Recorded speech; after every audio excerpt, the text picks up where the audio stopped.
এসএসসির পরীক্ষায় কি নতুন ক্যান্ডিডেটরাও বসতে পারবে, নাকি শুধু 2016 সালে যারা এক্সাম দিয়েছিল তারাই বসতে পারবে? এই নিয়ে সোশ্যাল মিডিয়া, বিভিন্ন নিউজ চ্যানেল এবং বিভিন্ন ইউটিউব চ্যানেলে বিভিন্ন রকম তথ্য বা আপডেট আপনারা শুনতে পাচ্ছেন। কিন্তু কোনটা সঠিক আপডেট বা শেষ পর্যন্ত কি নির্ধারণ হলো যে শুধুমাত্র 2016 সালের যারা এক্সাম দিয়েছিল তারাই এক্সামে বসতে পারবে, নাকি নতুনরাও এক্সামে বসতে পারবে, এই নিয়ে বিভ্রান্তের মধ্যে রয়েছেন।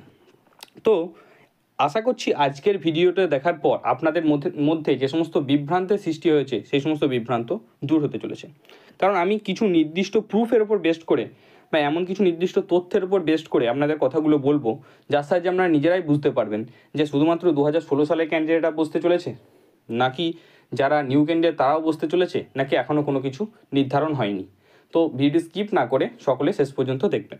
তো আমরা প্রথমেই দেখতে পাচ্ছি একটা প্যারা, যেখানে কি লেখা আছে যে এসএসসি শ্যাল আন্ডারটেক, আন্ডারলাইন যাওয়া জায়গাটা দেখবেন, fresh selection process in respect. দুটো টার্ম আমরা শুনতে পাচ্ছি, একটা হচ্ছে ফ্রেশ সিলেকশন প্রসেস আর একটা হচ্ছে ফ্রেশ রিক্রুটমেন্ট প্রসেস। এই টার্ম দুটোর মিনিং কী, টার্ম দুটোর মাধ্যমে কী বোঝানো হচ্ছে, সমস্ত জিনিস নিয়েই আলোচনা করব। তো প্রথমেই আমরা আসি ফ্রেশ সিলেকশন প্রসেস। আপনারা দেখতেই পাচ্ছেন এটা মাননীয় অর্থাৎ মহামান্য হাইকোর্টের মাননীয় ডিভিশন বেঞ্চে যে সমস্ত বিচারকরা ছিলেন তারা যে অর্ডারটি দিয়েছিল এসএসসি 26,000 চাকরি বাতিল মামলায়, সেই অর্ডারেরই একটি স্ক্রিনশট আমি আপনাদের সামনে নিয়ে এসেছি, যেখানে কি বলা হচ্ছে যে ফ্রেশ সিলেকশন প্রসেস, অর্থাৎ ফ্রেশ সিলেকশন প্রসেসের কথা বলেছে কলকাতা ডিভিশন বেঞ্চ, তাই তো? কলকাতা হাইকোর্টের ডিভিশন বেঞ্চ কিন্তু কিসের কথা বলেছে? Fresh selection process. এবার আমরা দেখে নিই যে মহামান্য সুপ্রিম কোর্ট রাজ্যের সরকারের করা রিভিউ পিটিশনের পর তারা কি নির্দেশ দিয়েছেন, তারা কি বলেছেন। এটা হচ্ছে সুপ্রিম কোর্টের রিভিউ পিটিশনের পর রাজ্য সরকার যে রিভিউ পিটিশন করেছিল তারপরে সুপ্রিম কোর্ট যে অর্ডার কপি দিয়েছিলেন তার অর্ডার কপির একটি স্ক্রিনশট। তারা কিন্তু দেখুন আন্ডারলাইন করা পয়েন্টটা দেখবেন, an advisement for fresh recruitment to the approached post shall be published before 31/5/2025। এটা আমরা সকলেই জানি যে 31শে মের আগে একটি নতুন ফ্রেশ রিক্রুটমেন্ট প্রসেস বের করতে হবে।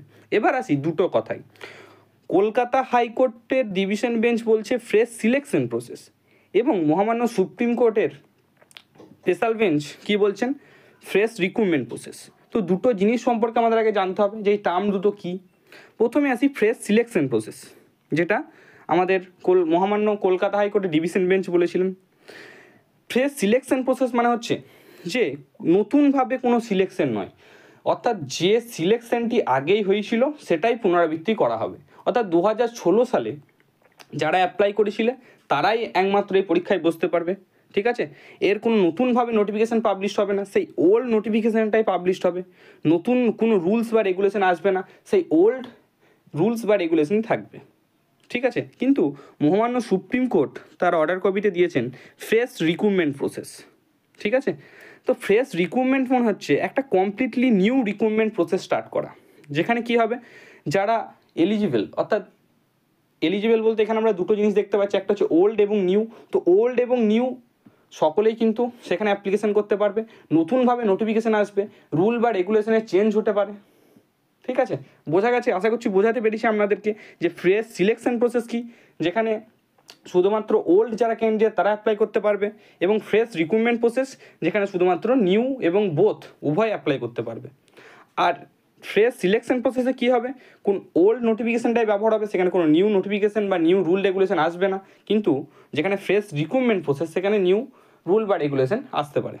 তো এই হচ্ছে আপনাদের ফ্রেশ সিলেকশন প্রসেস এবং ফ্রেশ রিক্রুটমেন্ট প্রসেসের মধ্যে ডিফারেন্স বা দুটো জিনিস কি সেটা বোঝাতে পেরেছি। এবার আসি তাহলে কি হতে চলেছে, যে ফ্রেশ সিলেকশন প্রসেস হবে নাকি ফ্রেশ রিক্রুটমেন্ট প্রসেস। অর্থাৎ যদি আমরা পাতি বাংলা ভাষায় বলতে যাই যে শুধুমাত্র 2016 সালে যারা এক্সাম দিয়েছিল শুধুমাত্র তারাই কি এক্সামে বসতে পারবে, নাকি নতুনরাও বসতে পারবে। যদি আমরা মহামান্য হাইকোর্ট এবং সুপ্রিম কোর্টের অর্ডার কপিগুলো দেখি, তো এক জায়গায় আমরা দেখতে পাচ্ছি ফ্রেশ সিলেকশন প্রসেস, এক জায়গায় ফ্রেশ রিক্রুটমেন্ট প্রসেস। তাহলে আমরা মহামান্য কলকাতা হাইকোর্ট কী বলেছিলেন, মহামান্য কলকাতা হাইকোর্ট বলেছিলেন ফ্রেশ সিলেকশন প্রসেস।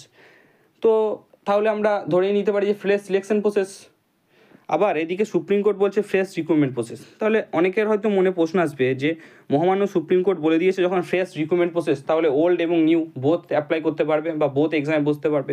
কিন্তু একটা কথা আপনাদের বলে রাখি যে মহামান্য সুপ্রিম কোর্ট কিন্তু কলকাতা হাইকোর্টের পুরো জিনিসটাকে বা রায়টাকে কিন্তু পুরোপুরি কাটছাট করে দেয়নি, শুধুমাত্র কিছু জিনিসকে মডিফাই করে দিয়েছে।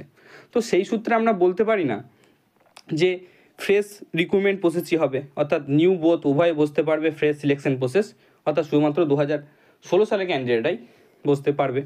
কোনো জিনিসটাই কিন্তু আমাদের কাছে এখনও শিওর নেই যে নিউ এবং বোথ উভয়েই বসতে পারবে নাকি নিউরাও বসতে পারবে। এমনকি এবার যদি আসি এসএসসির কথায়, এসএসসি কী বক্তব্য দিয়েছে, তো সেই মর্মেও যদি আমি কথা বলি, তো এসএসসির চেয়ারম্যান বা মাননীয় শিক্ষামন্ত্রী উভয়েই জানিয়েছেন যে এই বিষয় নিয়ে তারাও বিভ্রান্তের মধ্যে রয়েছে।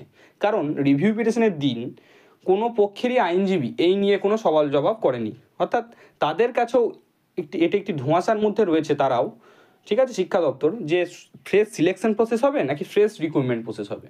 তো এখনও পর্যন্ত কোনো জিনিস ঠিক হয়নি, ঠিক আছে। আবার মহামান্য সুপ্রিম কোর্টের কাছে শিক্ষা দপ্তর যাবে এইটুকুই খবর পাওয়া যাচ্ছে, ঠিক আছে। বা নিউ নোটিফিকেশন, যেটা অবশ্যই তাদেরকে 31 মের মধ্যে বের করতে হবে, সেই নিউ নোটিফিকেশান বের না করা পর্যন্ত আমরা আসল জিনিসটা জানতে পারছি না। কিন্তু অন্যদিকে কী হচ্ছে, বিভিন্ন কোচিং সেন্টার প্রচার চালিয়ে যাচ্ছে যে নতুনরাও বসতে পারবে, পুনরাও বসতে পারবে, এইভাবে তারা নিজেদের, ঠিক আছে, কোচিং সেন্টার চালিয়ে যাচ্ছে। তো এই সমস্ত দ্বন্দ্বে কান দেবেন না, ঠিক আছে। নিজেদের সিলেকশন পাওয়ার জন্য আগে দরকার কি, পড়াশুনো। তো নিউ এবং বোথ আমরা এখন ধরে চলছি যে নিউ এবং বোথ উভয়ই কিন্তু এক্সামে বসতে পারবে। কারণ ধরুন যখন 31শে মের পর ধরুন নোটিফিকেশান এলো 31শে মেতেই, ঠিক আছে, লাস্ট ডেটে, তো আমরা টাইম পাচ্ছি কতদিন, মহামান্য সুপ্রিম কোর্ট রায় দিয়েছে যে এই চলতি শিক্ষাবর্ষ অর্থাৎ 31শে ডিসেম্বরের মধ্যেই কিন্তু তাদেরকে রিক্রুটমেন্ট প্রসেস কমপ্লিট করতে হবে। তো মহামান্য সুপ্রিম কোর্টের রায় চিরধার্য, তাই রাজ্যও কি চাইবে যে চলতি শিক্ষাবর্ষের মধ্যে অর্থাৎ 31/12 মধ্যেই পুরো রিক্রুটমেন্ট প্রসেস কমপ্লিট করতে। তাই কিন্তু আমরা হাতে খুব বেশি হলে 3 থেকে 4 মাস টাইম পাবো। তো এই 3 থেকে 4 মাস টাইমের মধ্যে পুরোপুরি সিলেবাস কমপ্লিট করা বা সমস্ত জিনিস করা সম্ভব নয়। তাই ওল্ড এবং নিউ উভয় ক্যান্ডিডেটের কাছে আমার অনুরোধ থাকবে যে আপনারা নিজেদের পড়াশোনায় মন দিন। বিভিন্ন ইউটিউব চ্যানেল, নিউজ চ্যানেল, ঠিক আছে, বিভিন্ন কোচিং সেন্টার কাছ থেকে বিভিন্ন আপডেট আপনারা পেতে থাকবেন, যে কেউ বলবে নিউ বসতে পারবে, কেউ বলবে নিউ ওল্ড উভয়ে বসতে পারবে। তো আমি আপনাদের কাছে একটি সঠিক আপডেট দেওয়ার চেষ্টা করেছি আগেও, এখন একটি সঠিক আপডেট দেওয়ার চেষ্টা করলাম যে এখনও পর্যন্ত কিন্তু কোনো জিনিস ঠিক হয়নি, ঠিক আছে। সেটা আমি প্রুফ সমেত আপনাদের দেখালাম। তো আশা করছি আপনারা যে দ্বন্দ্বের মধ্যে ছিলেন বা ধোঁয়াশার মধ্যে ছিলেন, সেই ধোঁয়াশা একটু হলেও কাটাতে পেরেছি। তো সকলে এই সমস্ত নিউ ওল্ড, কে বসবে কে পরীক্ষায় বসবে না, এই সমস্ত জিনিস বাদ দিয়ে নিজেদের পড়াশোনায় মন দিন। কারণ অবশ্যই 10 বছর পর আবার রিক্রুটমেন্ট আসতে চলেছে, সেটা ওল্ড বা নিউ সকলের জন্যই। তো সকলে পড়াশোনার মন দেন, কারণ এসএসসি রিক্রুটমেন্ট আবার কবে হবে কেউ বলতে পারে না, ঠিক আছে। তো আপনাদের ধোঁয়াশা কাটাতে সক্ষম হয়েছি একটু হলেও। তো এরকম আজকে এই পর্যন্তই আপডেট ছিল। পরবর্তীতে নিশ্চয়ই কোনো আপডেট পেলে অবশ্যই জানিয়ে দেবো। ততক্ষণ সকলে ভালো থাকবেন, সুস্থ থাকবেন, আর হ্যাঁ, অবশ্যই নিজের পড়াশোনাটা চালিয়ে যান কোনো দ্বন্দ্বে কান না দিয়ে।